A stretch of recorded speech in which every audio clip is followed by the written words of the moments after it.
Hi guys, so instead of having Zach Polanski, the leader of the Green Party, on our show, Laura Kuenssberg instead invited Zia Yusuf, the unelected bureaucrat from Reform, and asked him about knife crime. And instead of presenting a proactive solution, of course, the Reform one was reactive. Have a listen. This morning. It's obviously a horrific tragedy. On behalf of myself, on behalf of Nigel, everyone at Reform, I want to issue out my sincere condolences to those affected, the victims and their families. Our thanks to the first responders who have clearly done a phenomenal job. I think it is important to say, though, that any form of speculation at this point would be totally inappropriate. But I think it's reasonable to make this demand that, look, we don't know yet who these monsters were. We don't know why they did it. But what we ask of the Prime Minister and the Home Secretary is, as soon as they have the answers to these questions, they share that with the British people. The British people can handle it. Truth and sunlight are the best disinfectant.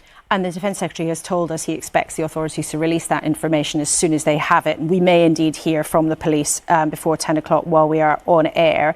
Do you think that the government should look again at increasing security at stations? It's a very difficult one.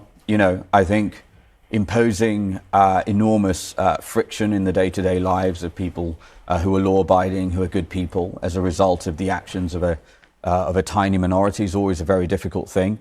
I think it would be difficult to make such an assertion without having all of the facts. But is it something that you would like the government even to consider? Would be willing to think about it? I think we've got to ask ourselves why we are in this situation where almost on a weekly basis it feels like people are being traumatized in this country by the fact that we have appalling knife crime. I think let's start with that, rather than starting with the idea of inconveniencing millions of law-abiding citizens. Why don't we implement stop and search?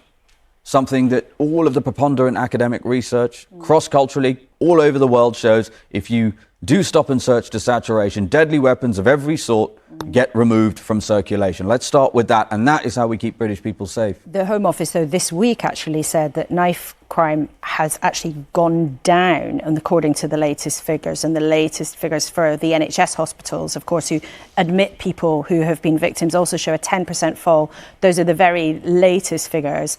Are you satisfied that the government is actually taking this seriously enough as a broader issue? No. And while it might be good that it's going down, assuming that those statistics can be relied upon, it's still far too high. I mean, it was only days ago, of course. And again, inappropriate to speculate about, the perpetrators of this horrific tragedy that we're talking about now. But it was only days ago that an innocent man was stabbed to death walking a dog. That was, of course, by a man who had broken into the country, had come here on the back of a lorry, then granted, by the way, leave to remain by the previous Tory government. He should never have been in this country. And I want to make that point too. It is perfectly reasonable. Look, of course, everyone at Reform understands. Of course, British people commit crime. Of course, British people commit violent crime. We get all of that. But what is clear is that far too often, people who should never have been in the country at all are committing violent crime, who are committing sexual crime, who are committing murders. And the correct number of people doing such a thing is zero, Laura. We must secure our borders. We must retain our sovereignty. And it's important, though, to say to people at this point, we've got no reason to believe anything about the nature of these attackers. We simply don't know, and linking them. But we do know the details of the one a few days ago, which is what I was just reminding people that we don't know yet any details, and we'll bring them to people, of course, that we do.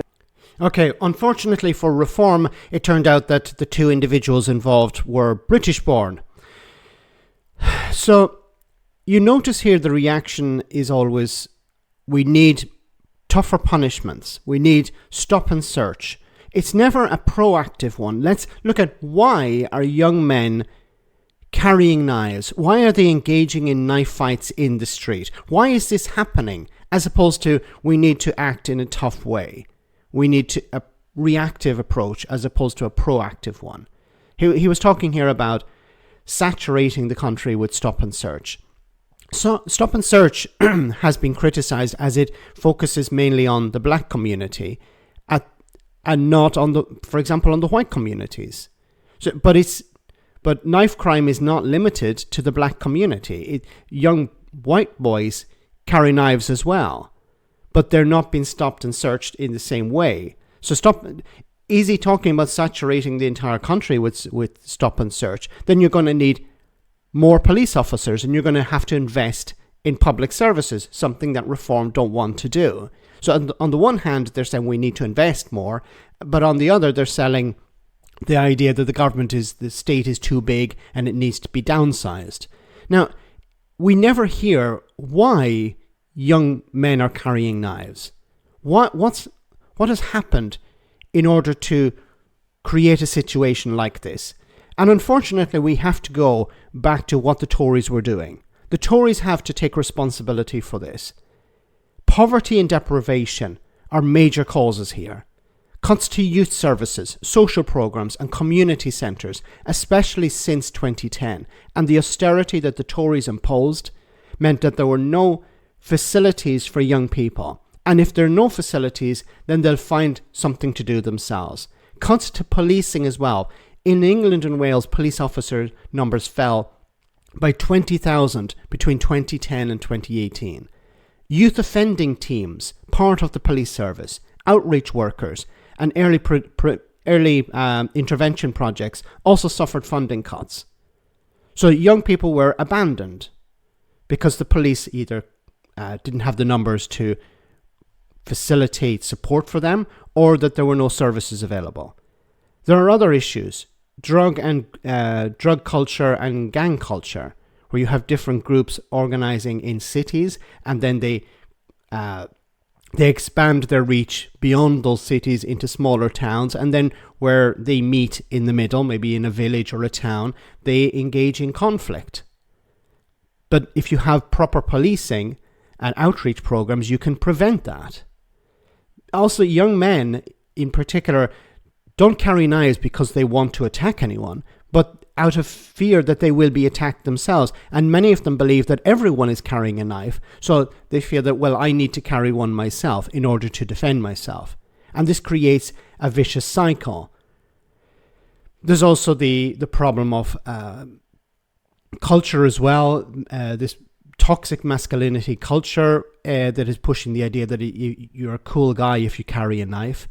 And then there are also issues within family breakdown and young boys not going to school, where if they're not attending school and their parents are not enforcing them, not pushing them to go to school, making sure that they are in education, and they fall out of that education, they end up more likely joining a gang or just hanging around doing nothing. And then, of course, if they fear, well, everyone has a knife, while I'm hanging around, then I better have one too.